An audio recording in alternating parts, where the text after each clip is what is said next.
Welcome, The Miz. Thank you very much for having me. I appreciate it. Last time we met, you could have introduced me as like the most must-see WWE superstar of all time, the star of the Marine 3 Home Front, out right now on Blu-ray and DVD, or the Awesome One, the Grand Wizard of Lust, Monk of Mojo, Emperor of Excellence, Personification of Perfection, Soldier Seduction, Demon of Desire. You could have said any one of those things, but you're just like, hey, I'm here with The Miz. Well, people know who you are. I think all those things are a given that you just said, right? I could agree with you more. How come you don't say the Wizard of Love? Grand Wizard of Lust? Yeah, Grand Wizard of Lust. I don't hear that on TV. Well, no. I mean, those are things I just make up on the road. Monk of Mojo. Bring them on TV. Should I? Yeah, they give you the mic every week. They just do. Start saying it. But okay. Okay. You know, would that make you love me? Yeah. Would that make you love me? Miz, I love you as it is. Perfect. Platonically. Thank you. But still, it's love. Last time we met, you probably don't remember. It was at one of the press conferences, and I brought up to you that, The Miz was kind of, in its incarnation, when you introduced The Miz during the real world, it was The Rock. It was just that it was you doing The Rock. You know what? I actually did hosted a panel for the Real World Portland, which is coming out soon on MTV, and it was up in Wizard World, and they played me back in the day when I was on the Real World back to New York, which was like 12, 13 years ago, and I saw The Miz on the Real World, and I saw the scene, and I didn't realize that The Miz had a Southern accent, and it was like the Miz, da, da, da. And I was like, oh my God, like that is the worst thing I've ever heard in my entire life, and I can't believe I put that on national television. Yeah, it was cool at the time. Yeah, thank God I don't do it now. Let me tell you. How did you get to keep your name? I don't know. Most people don't get to keep their names nowadays, but I was lucky. To keep their real names. Yeah, I mean, I think it's because, the Real World. I was on the Real World, and people knew me as The Miz, so no matter what, people are always going to associate me with The Miz. I mean, still to this day, even though I've been on the Real World in 12, 13 years, people still recognize me from the Real World, which is incredible. It just shows what a great show that is. How amazing, you were talking about seeing, like, your old footage on the Real World. How amazing was that package that they aired before your WrestleMania 27 match? One of the greatest moments of my life, because it just captured everything that I went through. Yeah.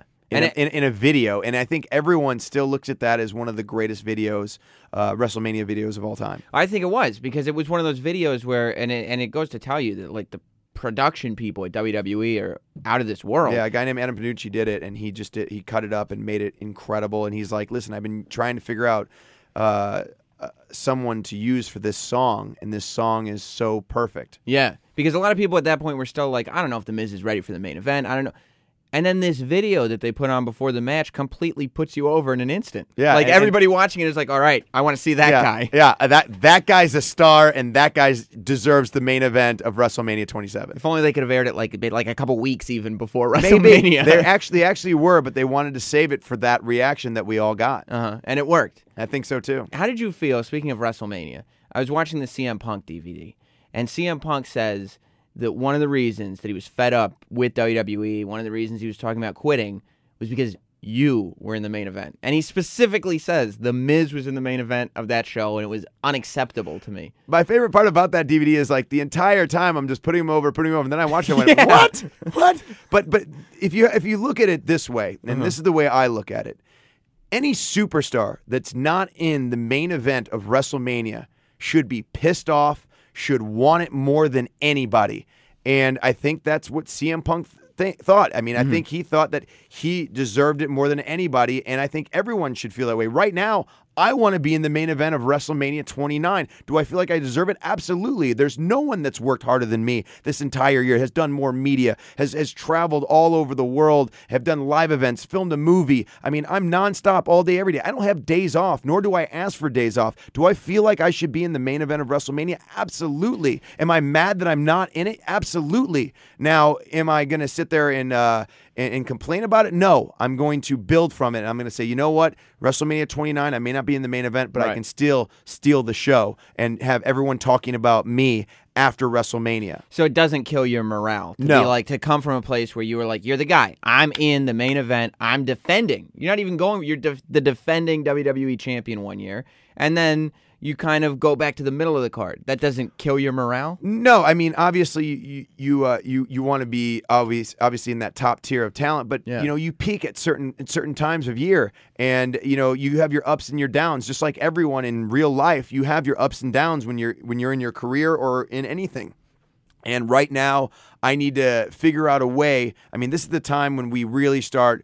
Everyone starts putting on their A game. Everyone's like, all right, we gotta muscle up for April 7th at MetLife Stadium, WrestleMania 29. This is our biggest event. This is our Super Bowl. This is what we get for. And this is where you need to peak. This is where you need to be in the pinnacle of your career. And I need to find what I need to do to get to that level, to get to where I need to be to do that. So whenever it doesn't matter if you're in the middle of the card, your first match, your last match, if you can have a moment that people will remember for a lifetime, then it doesn't matter where you are on that card because you're still remembered. Right. I mean, you look at Daniel Bryan, who was in the first match of last year's WrestleMania. It was whatever it was, 18 seconds long. And it was great. And he lost. Yeah. But it put him over for the entire year. Exactly. And that's exactly what Daniel Bryan did. He took an opportunity, and they said, guess what? This match is 18 seconds. Great. Okay, what can I do to make people remember me now? And Daniel Bryan basically became, I mean, you listen to it. He has the new what? Right. With the most easiest catchphrase I've ever heard in my entire life. Yes and no. Which is good news for you because it used to be you couldn't get through a promo without having the entire audience just yelling what at you. Yeah. Now at least they have something else. Yeah, now it's like do you love me? Yes, yes, yes, yes. And it's like, all right, this is better than, do what, you, what, love, me, what. Yeah. You'll take it. Yeah, I'll take that way more than what. So what do you think of the guys that do complain publicly? Like you will still go on the media tour and you'll say, this is an opportunity for me to work harder. And this is an opportunity for me to maybe reinvent some things. And like you said, figure out what you need to do to get back to the top. When there are other guys in the company who are kind of way more free about going on Twitter and talking about the fact that they're not getting used like they want to get used. I'll say names. You don't have to agree with me.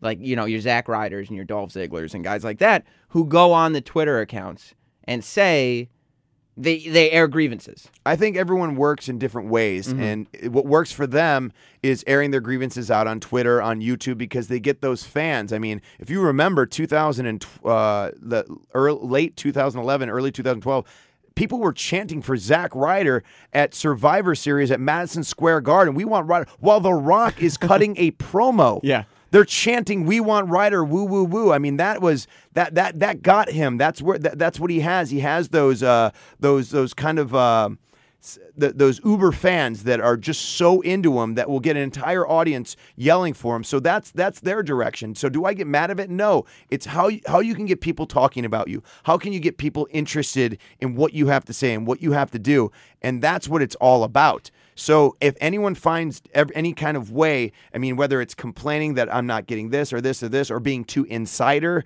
then so be it. Let them do it. I mean, I think if you make enough noise, someone's going to hear you. Is there any truth to the idea, though, that maybe the guys who make the decisions won't like the fact that you decided to make this a public thing? But sometimes you need to do that to get their attention. And when the crowd's reacting a certain way, exactly, it becomes and you can't help it. It becomes undeniable, absolutely. But do I say, go do it? Absolutely not. It's not. Right. That's not the way I work. Right. I'm more of a person that says, I will work harder than anybody. No matter what you give me, I will make this gold. Who did you like?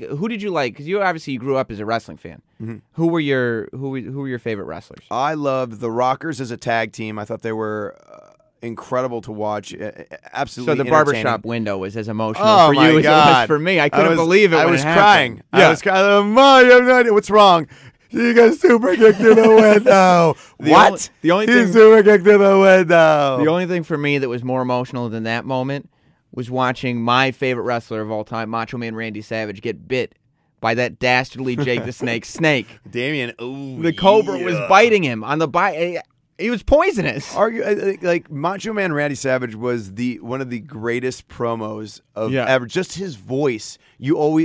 anyone can do it at any given time. Oh yeah. And then he would just from the top of the mountain. Randy Macho Man Savage here. Oh, yeah, I'm gonna take it. So what's it like for you now to be working with Ric Flair, who you obviously? Oh my God! I mean, this is just like a dream come true. I'm like a kid in a candy store. I get to.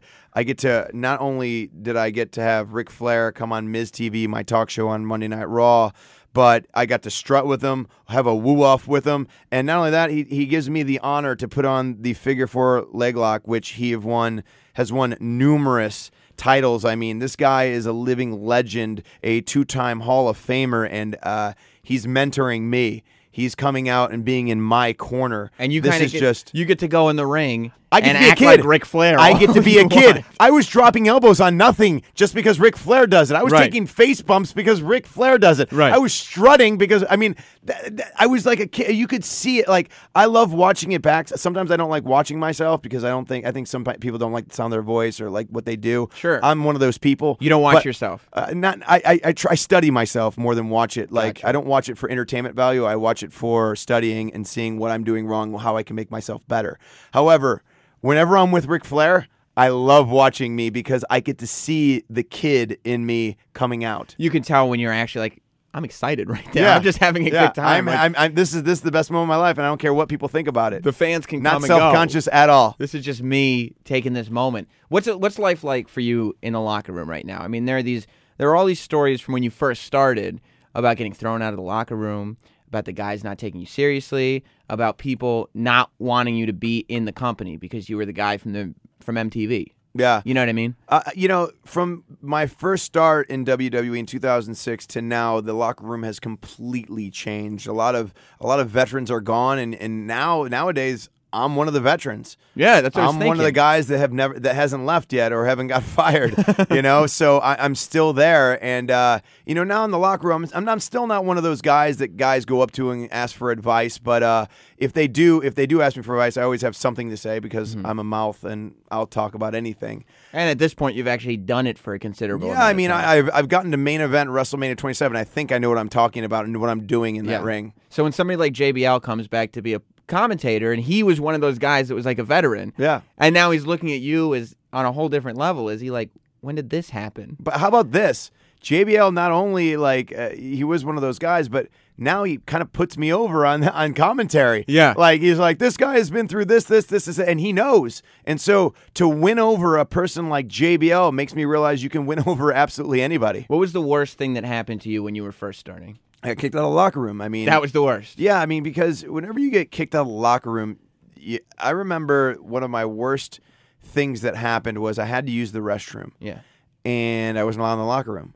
So why did you get kicked out of the locker room? I ate a piece of chicken over somebody's bag, and it's just it kind of escalated from there, and I wasn't respectful, and I didn't. Just a lot of things, like a lot of things came up, and it was just like, oh boy, I got kicked out.